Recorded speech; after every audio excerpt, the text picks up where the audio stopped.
Buenas tardes, mi nombre es Laura Natalia Celis, soy estudiante de Psicología Virtual. El día de hoy junto a mis compañeros Caterín Clavijo Jiménez, Gloria Elizabeth Moya y John Ricardo Céspedes hablaremos sobre la corteza cerebral, señalando las distintas áreas de Brodmann y hablando sobre una patología en específico. El primer lóbulo que abordaremos es el lóbulo parietal. Las áreas que pertenecen a este lóbulo y de las que hablaremos a continuación son el área 1, 2, 3, 5, 7 y la número 40. La primera región que veremos es el área somatosensitiva primaria. Entonces son las áreas 1, 2 y 3 de Brodmann. Estas nos permiten detectar el tacto. La representación proporcional de cada parte del cuerpo genera un homúnculo sensitivo. ¿Qué es un homúnculo? Es la representación de partes del cuerpo que se ven a distribuidas partes específicas. Entonces, en esta imagen, en la imagen del homúnculo, vemos unas partes del cuerpo más grandes. ¿Qué significa, digamos, cuando son más grandes y qué significa, pues, el tamaño cuando se ven más pequeñas? Esta significa, digamos, si son más grandes, significa que tienen más sensibilidad, tienen más neuronas sensoriales. Otra de las áreas que vamos a hablar es el área 5 y 7, área de asociación del lóbulo parietal superior. Esta nos permite integrar la actividad sensorial, de manera que percibimos las formas y tamaño de lo que tocamos. Otra área que nos falta es el área número 40. El área número 40 de Brodmann integra información multisensorial y participa en lo que es el lenguaje, en lo que es leer, en lo que es el movimiento de los ojos en el momento de la lectura y de la vista. Bueno, ahora continuaremos con las áreas de Brodmann que se encuentran en el lóbulo frontal. Antes que nada me gustaría explicarles que el lóbulo frontal se extiende desde la parte anterior del parenquima cerebral hasta el surco central, que es este que les estoy señalando en la pantalla, o bien conocido también como la cisura de Rolanda. En este lóbulo frontal encontramos las áreas 4, 6, 8, la 9, 10, 11, 44, 45, 46 y la 47 que les explicaré en la siguiente imagen. Entonces vamos a detallar cada una de ellas. En el momento empezaremos con el área número 4. El área número 4 es el área motora primaria. Se encarga de controlar los movimientos voluntarios. El, la número 6 es el área motora secundaria. Esta se encarga de generar el impulso para reproducir los movimientos ante los estímulos visuales y los auditivos. La número 8 está ubicada en la parte anterior de la corteza promotora y esta se encarga de controlar la estructura muscular ocular. Esto quiere decir regular los movimientos voluntarios de los ojos. La 9, la 10 y la 11 son estas de acá, la 9, la 10 y la 11 se van a agrupar. Estas se agrupan puesto que albergan los procesos cognitivos más complejos. Eso quiere decir el pensamiento, razonamiento, la voluntad, la imaginación, la organización del tiempo, la planeación, la toma de decisiones, como la personalidad en sí. Seguimos con las áreas 44 y la 45, o bien conocidas también como las áreas de Broca. Estas son las responsables de reproducir producir el lenguaje.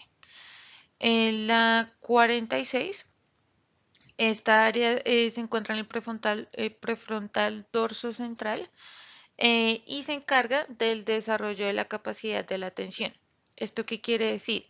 Que nos permite concentrarnos a la hora de desarrollar tareas muy específicas eh, y también nos ayuda a controlar la memoria del trabajo. ¿Qué quiere decir? que después de hacer la misma tarea muchas veces, de repetidas ocasiones, al momento ya de hacerla se vuelve una tarea mecánica. También encontramos el área 47, que es la que está aquí de rojo. El área 47 se encarga de la organización y estructuración del lenguaje, como la estructuración de la música, la comprensión del lenguaje musical. Quiere decir que el entendimiento de las notas, la reproducción de sonidos o sonetos, como vocalizar y entonar a la hora de producir un soneto. Eso ha sido hasta aquí todas las áreas que se encuentran en el lóbulo frontal.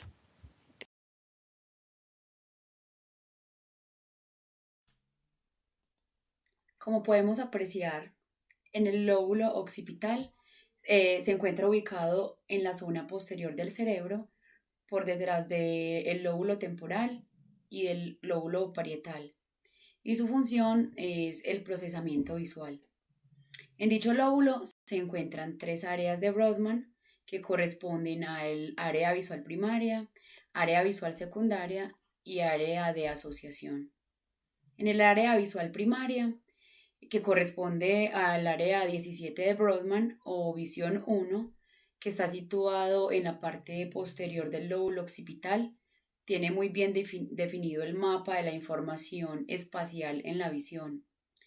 Lesiones en esta zona pueden provocar ceguera cortical, es decir, que la persona no ve el estímulo debido a que éste no es procesado en el área cortical correspondiente. Tenemos el área visual secundaria que corresponde al área 18 de Brodmann o visión 2. Está compuesta por dos regiones, la corteza preestriada y la corteza inferotemporal. La corteza preestriada se sitúa alrededor del área visual primaria y recibe aferencias de esta zona y de otras zonas corticales, así como el tálamo también. Esta zona se ha relacionado con la memoria y la asociación de experiencias visuales pasadas. Por ejemplo, si estudiamos el cerebro de un ratón, eliminando esta capa, se producen deficiencias graves en la memoria visual a largo plazo. La corteza inferotemporal está situada en la zona inferior del lóbulo temporal y una lesión en esta zona produce agnosia, que es lo que conocemos como la falta del reconocimiento. En el área visual de asociación, que corresponde al área 19 de Brodmann o visión 3, visión 4 y visión 5, reciben aferencias como esas intercomunicaciones que hay entre la visión 1 como de la visión 2, con células en la visión 3 que son las sensibles a la orientación y a la disparidad, que es la desigualdad binocular. Las células de visión 4 que participan en el análisis del color y la forma de estímulos visuales. Y las células de la visión 5 colaboran en la percepción del movimiento.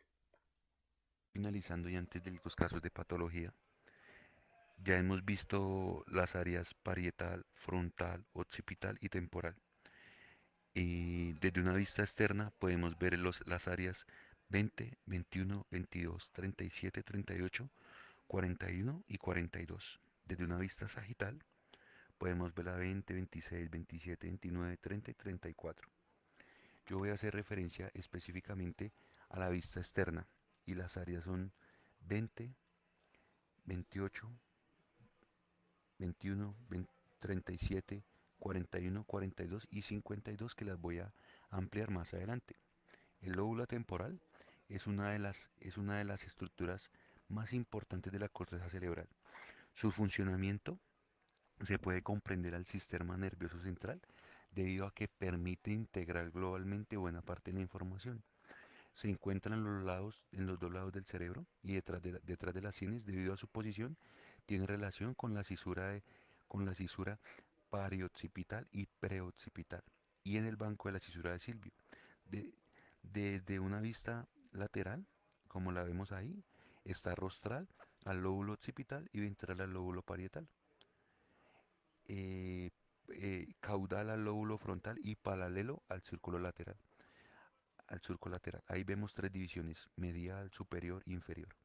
Las funciones son la memoria, la audición, el equilibrio, la consolidación de la memoria a corto plazo, percepción consciente de sonidos.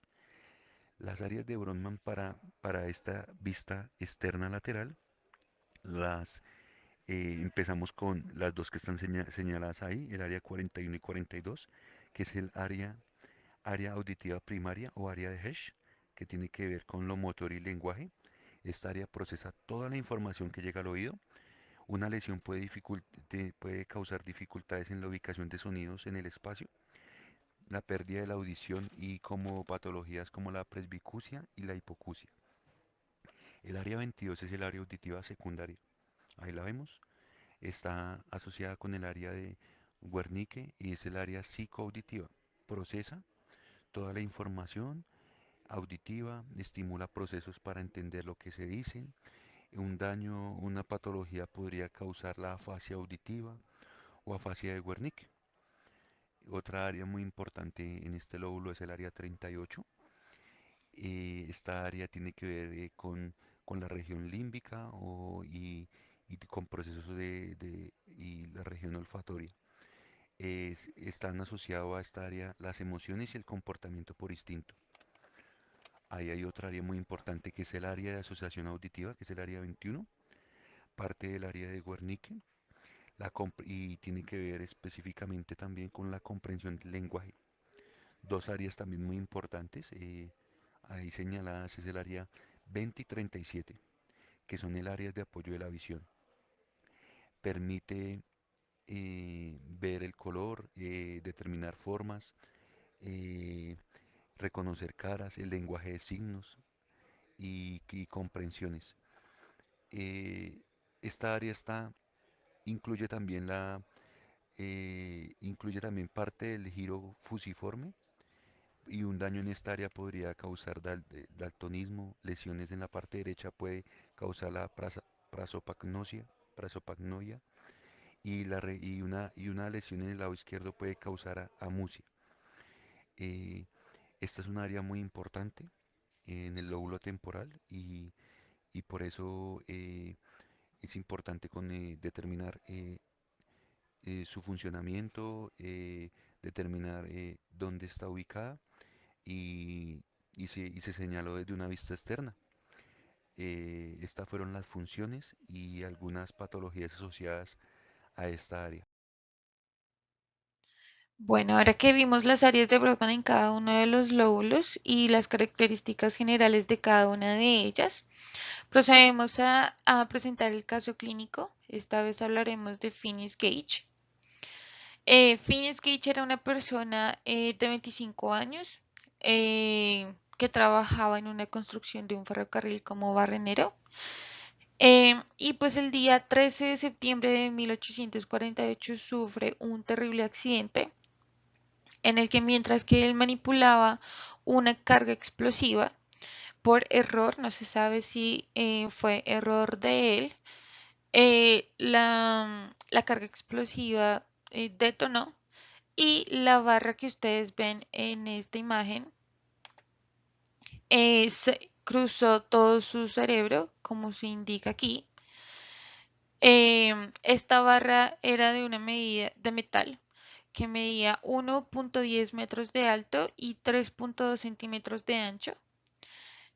Al momento de atravesar el cráneo entra por el pómulo izquierdo, como se muestra en esta imagen, por debajo del ojo izquierdo y saliendo por más o menos el centro de la cabeza, en donde inicia la cabellera.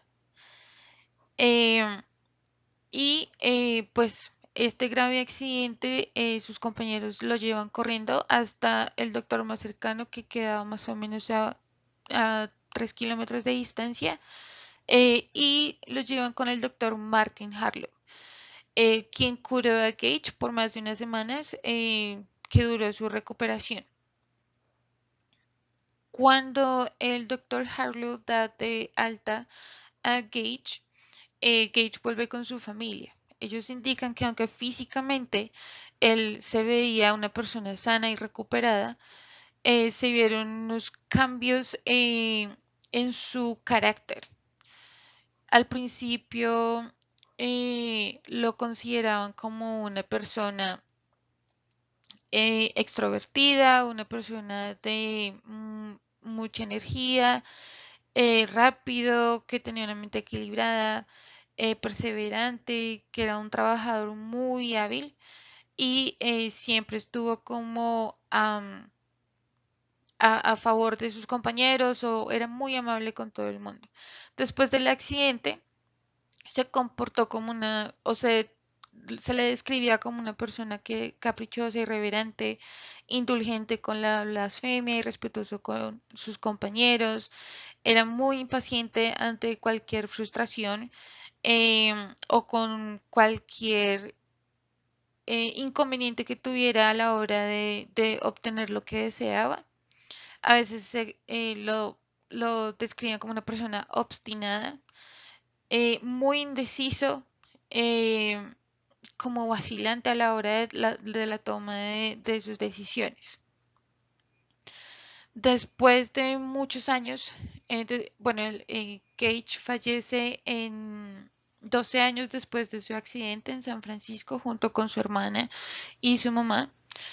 Y al momento en el que el doctor Harlow descubre, pues se entera del fallecimiento, ellos o él le pide a la familia hacer una exhumación del cadáver para poder recuperar el cráneo. Y pues se encuentran también la barra de metal. Después de muchos años se hizo un estudio, el doctor Darrell quiso hacer un estudio de cómo fue la trayectoria de la barra.